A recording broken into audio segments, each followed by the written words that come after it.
Social media is a major part of many teenagers' lives these days, and with social media comes influencers. They're content creators with lots of followers, but you don't actually know them personally.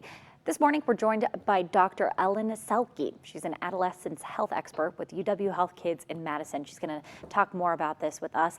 Dr. Selke, thank you for joining us. Yeah, thanks for having me.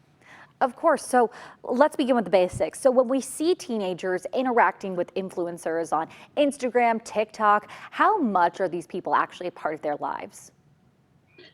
Yeah, so I would say that people use and follow influencers for different reasons. So a lot of times people will start following an influencer because they have a special interest in that what that person's doing. So sometimes it's beauty tutorials, sometimes it's gaming, and so people will maybe follow to learn more about that content. But then they also influencers really tend to treat their audiences like their friends, and so teenagers and any viewer can form what we call a parasocial relationship where they feel like they know the influencer even if they've never met. Very interesting. So what kind of impact does this have on teenagers? Because some people have a negative association with the idea, of course, but are there any positive sides to this at all?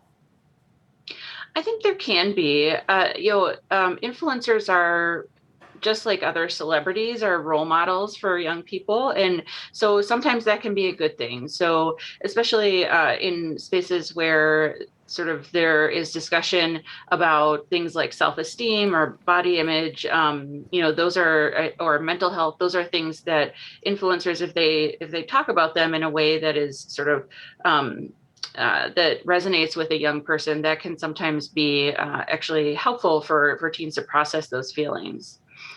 I But know, on the other hand, yeah. oh, go ahead. Oh, no, do you? Go ahead, please. I was just going to talk about on the other hand, I would say that that's a double-edged sword, right? So, people, especially viewers, can compare themselves to the influencer, and that can also sort of affect self-esteem and body image. Oh, definitely. That is a hard path to go down. As someone who loves social media herself, I've definitely fallen down that for sure. But how can parents actually monitor their kids and make sure that social media isn't taking a toll on their mental health?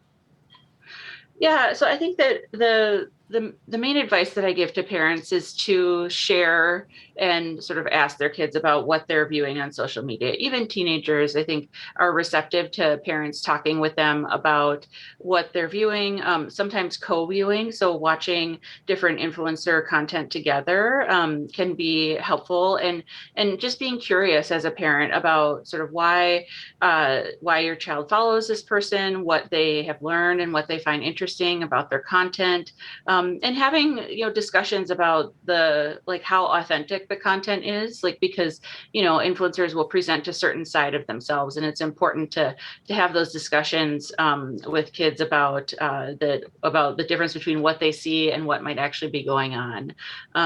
So, and then just from a practical standpoint, you want to apply rules that would apply with any technology. So making sure kids aren't staying up too late, watching too many videos, etc. Very important. I've always, reminded myself social media is a highlight reel, and for the most part. Dr. Selke, thanks for joining us. Thanks so much. All right, well, coming up.